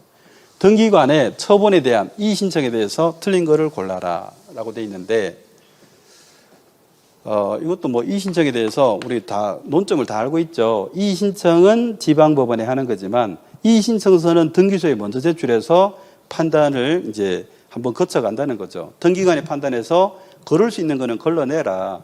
근데 등기관이 판단을 했는데 이유 없다고 판단해서 이유를 못 찾으면 그때는 이제 이의 신청서 받았던 거를 3일 이내에 의견서를 첨부하여 지방법원에 송부하게 되는데 이게 이의 신청이 들어가는 거예요. 자, 그런데 뭐 이의 신청서를 관할 등기소에 제출한 거 이거 맞죠? 이의신청은 지방법원, 이의신청서는 관할 등기소. 이게 또 독특한 구조인데 두 번 출제됐고요. 등기관의 처분의 결정에 대해서 당부당을 결정하는 판단하는 시점이 이의심사시가 그럴듯하지만 이게 아니고요. 처분 결정 당시가 돼야 됩니다. 그래서 등기관에 처분 결정 당시에 위법하고 부당하다는 것을 이유로 이의신청을 해야 되지. 그 이후에 생긴 처분 결정 당시에는 아무런 문제가 없었고 그 이후에 생긴 새로운 사실이나 증거 방법으로 이의신청을 할 수 없다로 돼 있고, 그리고 집행정지 효력이 없고, 그리고 기간의 제한이 없고, 구두로는 할 수가 없고, 반드시 종이 서면으로 해야 되고요. 기간에 대해서 제한이 없죠. 자, 지금 이의신청을 공부하면서 등기에 관한 이의신청, 4글자로 이의신청, 2글자로 이의 공부하면서 없다라고 끝나는 것들을 5개를 제가 찾아놨습니다. 새로운 사실이나 증거 방법으로 이의신청할 수가 없고, 구두로는 할 수가 없고, 집행정지 효력이 없고, 등기법 104조, 그리고 기간의 제한이 없고, 그리고 등기관이 판단해서 이유 없다일 때 이의신청이 된다 그랬죠. 등기관이 만약에 이유 있다고 판단하면요, 이유를 찾은 거잖아요. 지방법원에 이의신청이 안 들어가도 돼요. 자체 해결하면 돼요. 이유를 찾아서 이유 있다고 판단했을 때는. 이유 없다고 판단했을 때 등기관이 이유를 못 찾아요. 그러면 이제 판사가 판단해야 되니까 법원에 보내주게 되는데, 지방법원에. 그게 이의신청이에요. 그래서 이의신청은 지방법원에 되는 거고, 이의신청서는 등기소에 제출하는 거라는 독특한 구조가 된 거죠. 법원에서 가장 중요한 기능은 재판 기능이에요. 그 재판 기능에 저해가 되지 않도록 하기 위해서 등기소를 한번 거쳐오도록 하는 그런 독특한 구조를 가지고 있어서 이의신청은 지방법원, 이의신청서는 등기소, 이런 구조가 된 거예요. 그래서 이제 이유 없다일 때 이의신청이 되는 거라서 없다로 끝나는 것들을 모아보니까 세구두 집기 이유 없다. 집사람하고 백화점 갔는데 자꾸 세구두를 들었다 놨다 하길래 제가 하는 얘기잖아요. 세구두 집기 이유 없다. 구두 많다. 기억하세요? 자, 이게 뭐라고요, 이거? 또 구두 집어서 안 된다 이러지 마시고, 또 새로운 사실이나 증거 방법으로 이의신청을 할 수가 없고, 구두로는 할 수가, 말로 할 수 없어요. 대한민국의 이의신청은 종이밖에 없어요. 심지어 전자신청을 했더라도 이의제기는 종이로 해야 됩니다. 그래서 제가 전자신청 관련해서 각이종이라고 말씀을 드렸었죠. 각하와 이의는 종이 쓰는 것밖에 없어요. 전자신청에서도 그래요. 그래서 각이종이 그랬죠. 제가 들고 있으면, 제가 섭이니까 섭이종이, 가수 허각이 들고 있으면 각이종이, 그러면서 제가 애써서 기억하시라고 막 하는 거잖아요. 각이종이. 말도 안 되는 것 같지만 각이종이 기억하십시오. 그거잖아요. 종이로 써야 되는데 구두는 할 수 없고, 집행정지 효력이 없고, 기간의 제한이 없다는 독특함이 있고, 이유 없다일 때 신청된다 해서 이렇게 정리하시면 됩니다. 정답은 틀린 거 2번이고요. 자, 20번. 소유권 보존 등기에 대해서 옳은 거 골라래요. 근데 보존 등기 문제가 나왔고, 토지인지 건물인지를 반드시 보시기 바랍니다. 보존 등기 문제가 나오면 토지인지 건물인지를 판단하는 것이 굉장히 중요한 포인트예요. 자, 1번은 옳은 거 골라라 그랬죠? 미등기고 법원 나왔고 다른 특별한 촉탁이 아니니까 소유권 처분 제한 등기 촉탁이 들어왔어요. 여기 소유권 생략된 거예요. 소유권에 대한 가압류 등기 촉탁. 이때는 직권으로 보존 등기를 하죠. 왜 미등기인데 등기관이 직권 발동해서 보존 등기에서 등기부를 개설해야 될까요? 법원이라는 상급기관의 촉탁이니까요. 상하관계잖아요. 법원 소속, 정확하게 지방법원 소속된 하부구조로서 등기소가 있기 때문에 법원과 등기소는 상하관계예요. 그래서 상급기관이 결정을 내리고 경매등기해라, 가압류등기해라, 가처분 등기해라, 임차권, 명령등기해라고 촉탁서 보냈더니 등기관이 얘기합니다. 등기부 없어요 하고 거부를 해버려요. 그럼 상명하복이 깨지잖아 지금. 그래서 직권으로 보존등기하고 군소리 하지 말고 상급기관의 명령을 수행하라는 거예요. 그래서 촉탁한 이 소유권 처분 제한 등기를 해주기 위해서 직권 보존등기 권한을 준 거예요. 상하관계니까. 그런데 여기가 과세관청, 체납처분 압류 등기 나오면 이 과세관청은 국세면 세무서고 지방세면 지방자치단체인데 우리 법원하고 이게 무슨 관계 있습니까? 완전히 독립된 상권분립하에 별개의 기관이지 상하관계 아니지 않습니까? 그래서 이때 만약에 과세관청이 미등기인데 필요한 뭐 압류등기를 체납처분에 따라 압류등기를 촉탁서 보내면요, 미등기잖아요. 여지없이 그냥 각하예요. 등기부 없다. 직권으로 보존등기할 이유가 없죠. 상급기관도 아닌데. 그런데 또 뭐 시험에는 안 나오지만 이 과세관청은요, 미등기라는 걸 알고 있거든요. 등기되면 다 통신 날아오기 때문에. 미등기를 알고 있기 때문에 각하될 줄 뻔히 알면서 압류등기에 촉탁을 하는 게 아니라 과세관청은요, 조세 채무자, 세금을 안 내는 조세 채무자가 해야 되는 보존등기를 등기 안 했다는 거 아니까 채권자로서 채무자가 안 하는 보존등기를 대위해서 하고, 그리고 압류등기 촉탁서를 보내서 진행이 되도록 하는 거예요. 그러니까 두 개를 동시 신청합니다. 조세 채무자를 대위한 보존등기의 촉탁서와 그리고 체납처분에 따라 압류등기 촉탁서 두 개를 동시 보내면 등기관이 촉탁을 두 개 받았잖아요. 그래서 촉탁 보존등기하고 촉탁 압류등기 올려준다. 이렇게 되는 건데, 비교를 해드린 거예요. 뭐를 비교하시라고. 상급기관의 요구는 거부할 수 없으니까 직권으로 보존등기하고 촉탁한 거 해줘야 되고, 이 세무서가 나오면요, 또는 지방자치단체가 나오면 상급기관 아니니까 직권보존등기하는 경우에 해당하지 않는다. 이 틀을 정확하게 아셔야 되겠죠. 하자 없습니다. 이 등기법 66조 1항의 내용으로 그대로 맞는 것이고 정답이죠. 어디가 틀리는가 체크해 볼까요? 특별자치도의사의 확인, 우리 특시군구의 확인으로 외웠는데 이 소유권 증명은요, 건물에만 해당하는 거예요. 근데 문제가 토지라고 전제했죠. 그러니까 신청할 수 없다가 나오거나 뭐 이렇게밖에 안 나오네요. 토지를 전제로 했으니까 건물에만 등장하는 소유권 증명은 해당이 없다 그래야 되니까. 그 다음에 증여받은 자는 승계취득자고 보존등기는 원시취득의 등기죠. 할 수가 없는 거죠. 증여받은 자는 보존등기를 할 수가 없고요. 그 다음에 등기관이 보존등기 할 때 보존등기에서 출제 많이 된 건데 원인과 날짜를 비워두는 거죠. 기록하지 않습니다. 자, 근데 요게 우리가 등기를 신청할 때 얘기해요. 우리가 신청하는 등기 중에 보존등기만 원인과 날짜를 다 비워둡니다.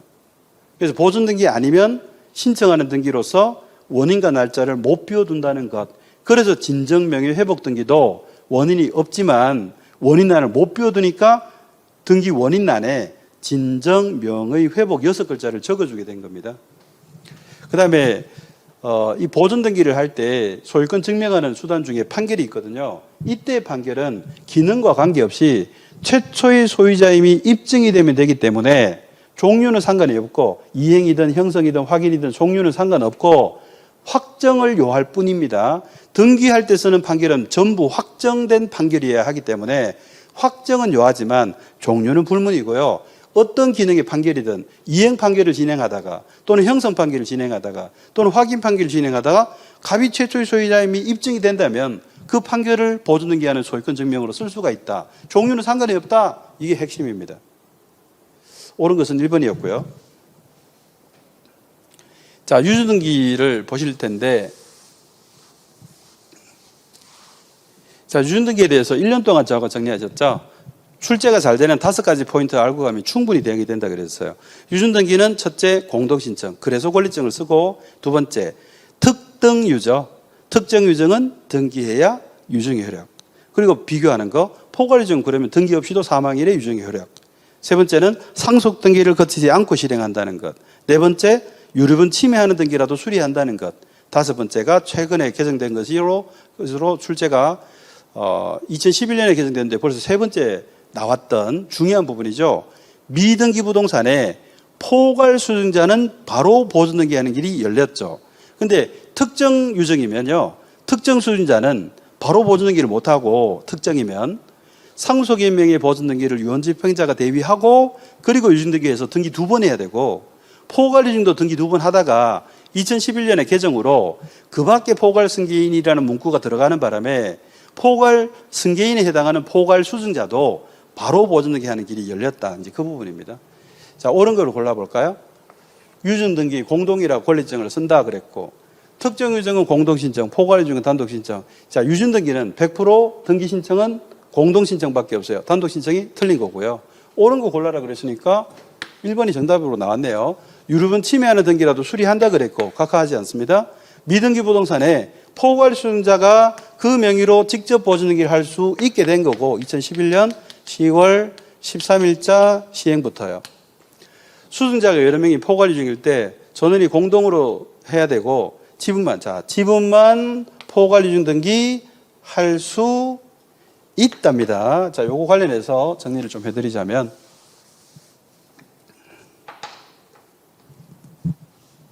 자, 이 지분이 나오잖아요. 아무 말 없으면 공유 지분인데요. 지분만 등기할 수 있는가에 대해서 시험에 나온 게 4개거든요. 4개. 지분만 보존 등기 할 수 없습니다. 일부 지분 보존 등기 2호 각합니다.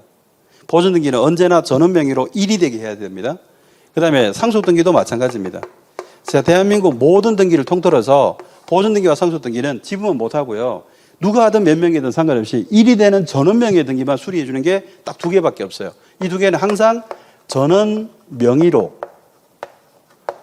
하게 되면 1이 되는 거죠. 그래서 1이 되게 해야 되는 게 딱 2개밖에 없어요.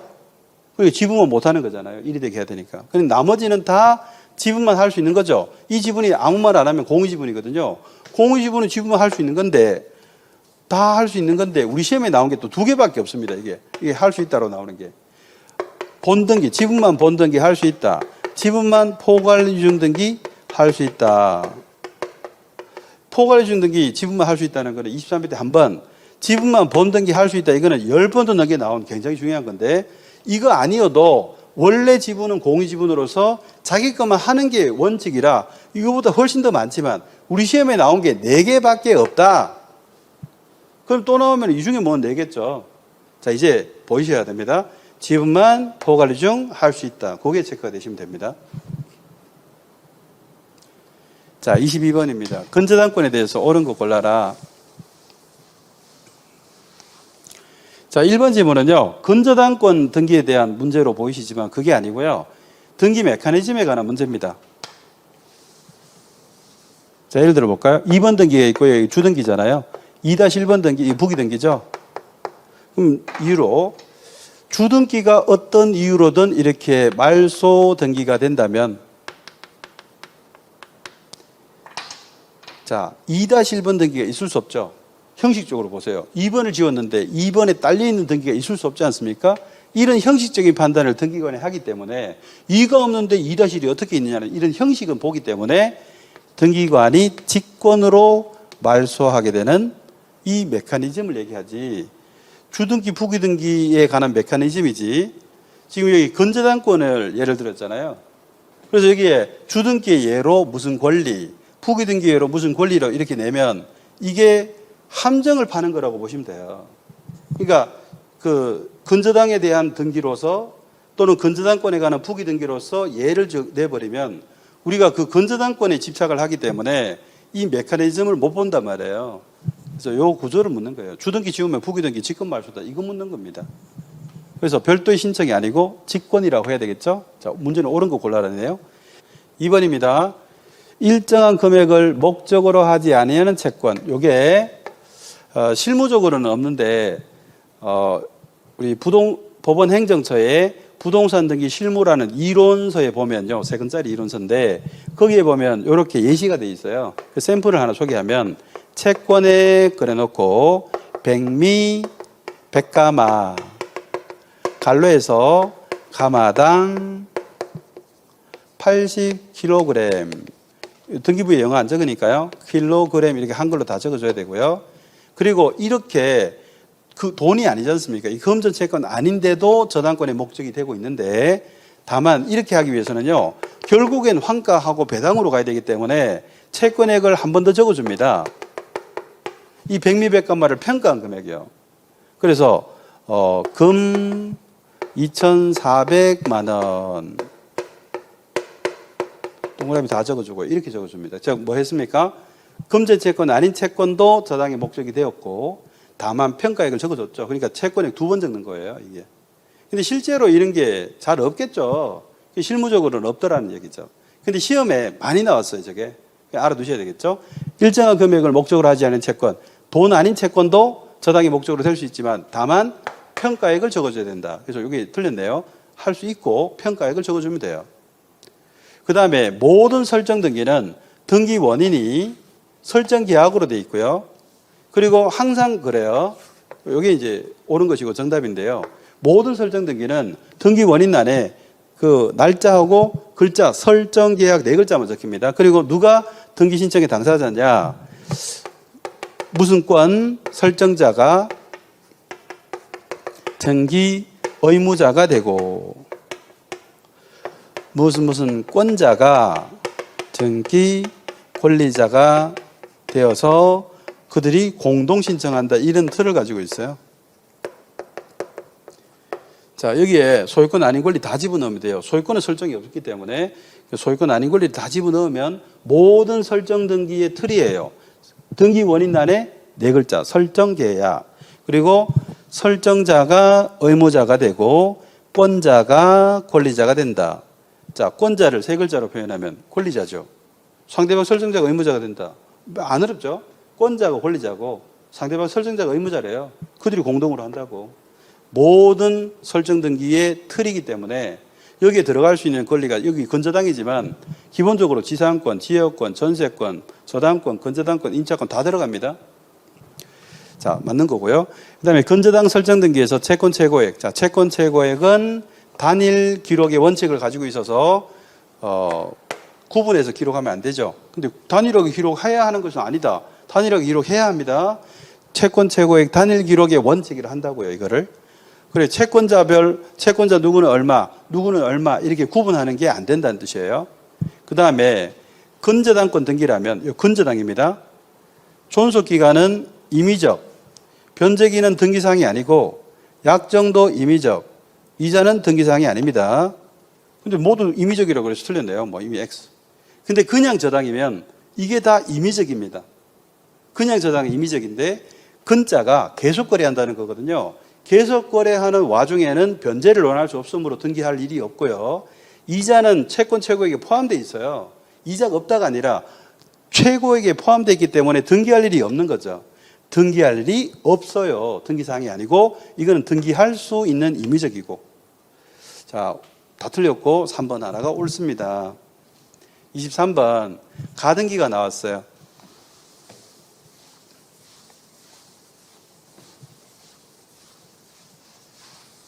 옳은 거 골라랍니다.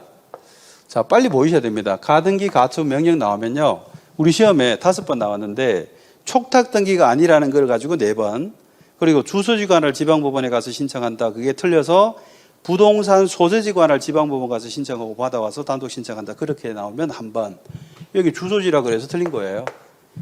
그 다음에 요거는 가등기에 대해서 가장 기본적인 베이스인데요. 등기는 권리 때문에 하는 거고 그거를 지금 최종적으로 하는 게 아니라 가로 합니다. 가로. 이 가의 의미가 뭐죠? 예약만 했다는 거죠. 예약만. 지금 최종적인 걸 한 게 아니라 예약만 했어요.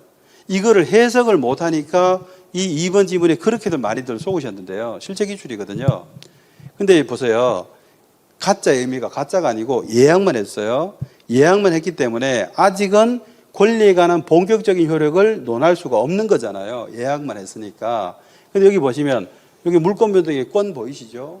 권리 효력은 없으나 이거는 맞게 돼 있죠? 가짜가 뭐라고요? 권리 효력 없다는 뜻이에요. 권리 효력 없다고 해석을 제대로 했죠? 근데 두 번째, 이 처분권도 권리잖아요? 효력이 있다라고 한 거예요. 틀렸잖아요. 근데 이게 이런 효력은 없으나 이런 효력은 있다 그러니까 이게 그렇게 그럴듯하게 보이셨나 봐요. 그럴듯하다고 정답 체크하시면 안 돼요. 여러분은 확실하게 보이는 것만 체크하셔야 되고 그 보이는 것들 정리한다고 1년 동안 공부하신 거예요. 가짜를 해석하는 게 가등기에서 너무너무 중요한 거예요. 예약만 했으니까 권리 변동을 논하면 안 되지. 물권 변동을 논하면 안 되고 처분권을 논하면 안 되고 그러니까 효력을 논하면 안 된다는 거예요. 권리 효력을 논해서는 안 된다. 그거를 아주 기본적인 베이스로 갖고 가시면 되겠고요. 그 다음에 1998년도 11월 19일자 대법원 전원합의체 판결로 판례를 변경한 건데요. 가등기, 이전 등기 할 수 있다. 부기 등기. 가등기, 이전 등기 할 수 있다. 부기 등기를 1년 동안 저하고 외우셨죠. 자, 그런데 4번하고 5번을 좀 주목하시기 바랍니다. 조금 전에 보셨죠. 가등기, 이전 등기가 제3자에게 맞춰졌대요. 그걸 그림으로 그려볼게요. 이 4번에 대해서 소유자는 갑이고 을이 가등기를 했어요. 가등기의 당사자죠. 그런데 제3자 병에게 가등기가 넘어왔다는 거예요. 가등기의 이전 등기가 됐다고요. 그래서 2번 가등기 이전이 제3자, 얘네들이 가등기의 당사자, 제3자에게 가등기, 이전 등기 할 수 있다. 부기 등기 그랬잖아요, 지금. 2-1번 등기로 넘어갔어요. 자, 그럼 이게 해석을 해봅시다. 무슨 의미입니까? 자, 이제 을이 가등기에서 예약을 해서 본등기할 자격이 있죠. 그 본등기할 자격을 병한테 판 거잖아, 지금. 그럼 이제는 이 등기부상, 가등기 이전 등기가 제3자에게 경유되고 나서 가등기 이전 등기가 제3자 병에게 경유되고 나서 본등기할 권리는 누구에게 넘어간 거예요? 병한테 넘어간 거잖아. 본등기할 권리자는 병이잖아요. 가등기 이전 등기가 제3자에게 맞춰졌을 때 제3자가 본등기의 권리자가 된다? 정확하게 맞고 우리 시험에 나왔던 겁니다, 이거. 그런데 가등기도 나오고 이전 등기도 나오지만 완전히 다른 게 있어요. 한번 볼까요? 자, 이거 구별하는 게 너무너무 중요하다. 자, 1번에 소유자 갑이고 2번에 가등기를 했어요, 을이. 그리고 이전이 됐는데 뭐가 이전이냐? 가등기 이전이 아니라 소유권이 넘어왔다고, 이렇게. 소유권이 넘어왔다고, 이전이. 병에게. 그럼 얘를 뭐라 그래요? 가등기 당사자가 갑과 을이고 병은 제3자인데 소유권 취득하니까 취득이라는 말을 쓰게 됐죠. 굳이 안 써도 되지만 보통은 취득자라 그러죠. 그리고 선순위 가등기를 보고 후순위로 들어갔기 때문에 가등기를 기준으로 보면 불리해지는 자죠. 불리해지는 제3자니까 불리해지는 제3자를 우리는 이해관계인이라 그러죠. 이해관계인. 근데 이 이해관계인이 가등기를 기준으로 보는 거니까 가등기상 이해관계 이렇게 이제 된 겁니다. 자, 이제 이 그림이 가의 그림과 나의 그림이 다른 걸 아시겠어요? 가등기 한 자, 즉 본등기할 자격이 병에게 넘어간 것과 가등기 후에 소유자가 제3자로 바뀐 거하고는 다른 거잖아요. 을의 가등기상, 즉 본등기할 권리가 넘어간 건지 갑의 소유권이 넘어간 거죠. 이게 어떻게 같습니까? 그런데 뭐가 보이냐면 가등기 둘 다 나오죠. 이전이 나오죠. 제3자가 나오죠. 가등기 나오죠. 이전이 나오죠. 제3자 나오죠. 가등기 나오죠. 제3자 나오죠. 이전이 나오죠. 구별을 못 하시는 분이 너무 많습니다. 자, 그러면 이때 뭐가 문제냐면, 자, 을이 가등기를 갑한테서 받았고 이제 소유자가 예약을 했습니다만 무슨 문제가 있는지 병한테 팔아버렸죠. 이제 이 예약을 너무 잘못했다고 생각했는지 제3자 병에게 조건이 좋으니까 팔아버렸단 말이에요. 이게 예약이니까 얼마든지 처분 등기 들어올 수 있거든요. 자, 그러면 이 을이 가등기 했잖아요. 이제 본등기를 할 때 이 본등기 시 등기 의무자가 누구냐, 이거 가지고 이제 출제하는 거죠. 누가 본등기를 해줘야 됩니까? 자, 지금 등기부상으로 보면요, 이렇게 돼 있을 때 소유권이 갑에서 병으로 넘어왔죠. 병이 소유자잖아요. 그러면 이 본등기할 때 소유자인 병에게 요구할 수도 있겠다라고 생각하는 분이 많기 때문에 출제를 그렇게 자주 했죠. 본무사 시험과 중개시험에. 자, 실무적인 말씀을 드릴게요. 그러면 좀 더 안 헷갈리게 풀 수 있어요. 을의 입장을 봅시다. 을은 갑하고 계약을 체결했죠. 계약금을 갑한테 줬겠죠. 중도금을 누구한테 줄까요? 갑한테 주겠죠. 병은 서로 알지도 못해요. 서로 본 적이 없어. 계약금, 중도금, 잔금 다 주죠.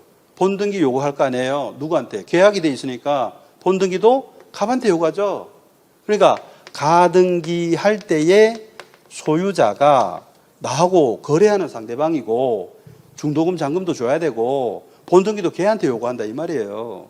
제3자 등장해도 나하고는 계약관계가 전혀 없어. 계약관계가 전혀 없는데 게다가 나보다 후순위 소유자한테 나는 선순위자인데 본등기를 해도 될까? 이런 일을 하면 이 병이 뭐라 할까요? 누구세요? 그러겠죠. 서로 모른다니까요. 모르는데 뭔 본등기를 요구합니까? 계약관계도 없는데. 실무적으로 보면 너무나 당연한 건데 우리 법리적으로 보면요. 가등기 되고 제3자 병이 등장하면 법적으로 병 거거든. 그러니까 을이 본등기를 소유자인 지금 소유자인 병한테 요구할 수 있는 거 아닐까? 이렇게 착각을 유발해서 출제를 하는 거거든요. 자, 등기 메커니즘으로는요. 자, 선순위 의뢰 본등기 신청이 들어오면 상대방은 갑이에요. 그래서 이 의무자를 왜 체크하느냐 그러면 우리 등기할 때 의무자가 권리증을 들고 와요. 그러니까 갑의 소유권 권리증, 의뢰 가등기 권리증, 병의 소유권 권리증 이 세 개가 다 있는데 본등기할 때 어느 권리증이 들어와야 되느냐를 따지는 거예요. 갑의 것이 필요하단 말이에요. 갑이 의무자니까 갑의 권리증이 필요하고 을과 병권은 필요가 없는 거거든요. 본등기할 때. 그럼 본등기를 신청하잖아요. 그러면 을의 소유권과 병의 소유권은 양립이 될 수 없잖아요. 소유권은 한 개인데 을도 가지고 병도 가지는 게 어떻게 되냐 이 말이죠. 그래서 을의 소유권이 선순위자로서 본등기할 자격이 있기 때문에 후순위 소유자의 등기가 일단 되어 있지만 본등기 신청을 받으면 등기관이 먼저 지우고 본등기가 들어가요. 지우고 본등기 들어가요. 그럼 그 메커니즘을 보십시오. 본등기 신청하면 이거부터 등기관이 직권 말소하고 본등기 해줘요. 그러면 말소되는 순간 소유권이 복귀되죠. 그리고 본등기가 들어가죠. 누구로부터? 갑으로부터 가져오는 거잖아요. 다시 액면에 병이 소유자니까 병이 본등기 해준다라고 착각할 수 있으니까 쏘으라고 내는 거예요. 다시 본등기 신청하면 직권 말소하고 소유권이 갑에게 복귀된 상태에서 본등기가 들어가요. 그러니까 본등기를 누가 해줘요? 갑이 해주죠. 제3자를 보여주고 제3취득자하고 액면에 보여주고 속이는 문제를 그렇게 많이 냈죠. 자, 이제 볼게요. 가등기 이후에 제3취득자 병, 소유권 취득한 자가 등장했대요. 이 그림이잖아, 나 그림. 본등기 의무자는요. 제3취득자는 무슨 제3취득자입니까, 이게? 가등기시 소유자, 여기 같으면 갑. 근데 제가 갑을병 사례로 소개했는데요. 이것도 미리 알아두세요. 우리 시험에 갑을병 사례로 낸 적이 많지만 두 번에 걸쳐서는요. 을, 갑, 병 이렇게 두 번 출제했어요. 두 번. 을과 병으로 악의적으로 출제한 거죠. 순서로 지금 등기가 진행되는데 어떻게 을과 병입니까 이게? 출제자의 의도를 아시겠습니까? 두 번을 출제하는 의도는요. 안 그래도 어려워하는 우리 중개사 수험생분들 더 헷갈리고 더 틀려라. 과락 맞아라. 이런 의도로 출제했다는 것을 다분히 보여주는 사례입니다. 왜 213이 돼야 됩니까? BAC가 돼야 되냐고요. 이게 시간적인 순서인데 1, 2, 3이고 갑을병이고 ABC지. 자, 출제의 의도를 당연히 여러분 파악하셔야 되고 옳은 것은요. 지금 몇 번이 옳습니까? 이게? 네. 4번이 옳은 것이고 정답이고 다 틀렸죠? 마지막 문제입니다. 굉장히 길어졌지만 대충 할 것은 아니어서 설명을 감히 하다 보니 집중을 마지막까지 유지해 주시기 바랍니다. 너무 설명을 장황하게 했나라는 생각도 드는데 이제 와서 돌이킬 수는 없네요. 이제 마지막 한 문제를 놔두고 그래서 여러분이 오늘 이 시간에 강의를 들으시면서 저거 내가 익히 보던 배라 이렇게 되면 아주 자연스럽고 당연하게 자격증을 취득할 실력을 갖추신 거고 제가 무슨 얘기 하는지 모르겠다. 암기코도 혼자 알고 지금 혼자 신나는 것 같은데 이런 생각이 드시면 감히 말씀드리지만 준비가 덜 된 거예요. 준비가 덜 됐기 때문에 지금이라도 뭔가 열심히 외우고 반복하고 합격에 다가가셔야 됩니다. 그 하나의 깨달음을 줄 수 있다면 제가 이렇게 오래 떠드는 게 무의미하지는 않겠구나라는 그런 생각을 합니다. 자, 가처분 등기에 대해서 틀린 거를 고르세요. 처분 제한이잖아요. 그 서리체제 소주 외부 그거죠. 소유권에 대한 처분 제한은 주등기고 소유권 아닌 권리에 대한 처분 제한은 부기등기다 맞고. 자, 이게 2번이 아주 중요한 맥락인데요. 이걸 또 대충 설명드릴 수가 없겠네요. 우리 시험에 7번이나 나왔기 때문에 무시할 수가 없어요. 큰 틀로 말씀드리면요. 처분 제한 등기가 되고 나서 처분 등기가 될까요? 안 될까요?에 대한 논의거든요. 자, 국어로 볼게요. 국어로. 처분을 제한하는 등기가 되고 나서 처분이 되면 안 되잖아요. 제한돼야 되지. 그렇게 이 구조를 모르는 분은 틀리라고 내는 겁니다. 이거를 글자 보고 상식으로 푸시는 분들은 틀리라고 낸다니까. 그러니까 상식적으로 보면 법을 공부 안 해서 상식으로 풀면 안 된다고 하셔야 되지. 그런데 이게 법리로는요, 구조적으로는요 되는 거거든. 통설이고 판례고 학설 이름이 상대적 모의설이에요. 그러니까 시험에 내는 거라고. 그러니까 여러분 안 보일 때 상식 동원하고 연구하지 마시라 하니까 그게 1년 동안에 제일 먼저 제가 얘기하고 시작하는 거죠. 보여야 되고 준비한 것에 대해서 쏟아낼 수 있는 보이는 문제가 많아야 되고 안 보이면 고민하지 마시라. 이것도 하나입니다. 첫 번째 한 등기가 종류가 7개가 있어요. 이게 압류 등기, 등기를 생략할게요. 가압류 등기, 가처분 등기, 그리고 경매 개시 결정 등기, 강제 관리 개시 결정 등기, 공유물 분할 금지 약정 또는 특약 등기, 전세권 양도 금지 약정 또는 특약 등기, 이렇게 7개가 있는데요. 가압류 등기 요거 한 번 냈어요. 가처분 등기 요거를 5번 냈고요. 작년 32회 때 공유물 분할 금지 약정 요거를 작년 32회 때 한 번 냈죠. 이때까지. 제가 그전에는 이 처분 제한 등기 후에 하면서 보통 가압류 가처분으로 하시면 돼요. 왜? 나온 게 그거밖에 없기 때문에. 근데 작년에 이걸 냈어요. 그래서 이제는 이 두 가지에 제한됐던 경향을 깨버렸기 때문에 모두를 고려 안 할 수가 없게 된 거라서 다 적어드리는 거죠. 그리고 이 부분에 대한 설명은 시중에 있는 교재 중에 저밖에 없습니다. 그러니까 이게 작년에 문제가 출제됐어도 설명을 잘못하고 있는 거예요. 여기를 모르고 있는 분들이 많은 것 같아요. 아직도. 교재가 아예 없어. 이거를 설명하는 교재가. 법원 행정처에 부동산 등기 실무라는 그 이론서에 있어요. 굉장히 난이도 높은 거죠. 무슨 얘기냐면 왜 가처분을 제일 많이 냈냐 그러면 실제로 등기부에 가처분 3글자밖에 안 들어가지만 가처분은 특정 채권이라 피보전 권리와 금지사항을 적어요. 피보전 권리는 뭐 예를 들어 소유권 등기 청구권 이렇게 적고 금지사항은 양도 및 담보권 설정 기타 일시 처분행위 금지 이렇게 적는데 내용으로 들어간 처분금지라는 단어를 일부러 여기에 붙여줘요. 일부러 붙여준다고 처분 금지 가처분 등기라고 일부러 수식어를 붙여줘요. 이렇게 수식어를. 그럼 보세요. 제한이 셉니까? 금지가 셉니까? 금지가 훨씬 세게 다가오잖아. 그러니까 이거를 일부러 보여준 거예요. 보여준. 그게 가처분이라 이거를 출제를 5번이나 했던 거죠. 자, 처분 금지 등기가 됐다고 하는데 이 금지가 눈에 보이는데 처분 등기가 된다 그러면 앞뒤가 안 맞는 거잖아. 이게 국어적으로는. 그래서 사람들이 이 말에 벗어날 수가 없는 거야. 이게 공부 안 한 분들은 처분 금지 등기가 되는데 어떻게 처분 등기 되겠니? 라고 푸신단 말이에요. 그런데 자, 이 처분 금지가 붙어 있어도 이걸 속일 수 있기 때문에 많이 냈지만 이 처분 등기가 된다 그랬죠. 제가 무슨 얘기냐면 결론이 이거예요. 이거 유동적입니다. 유동적. 무슨 얘기냐? 지금 가처분을 예를 들면요. 소송을 지금 진행 중에 있습니다.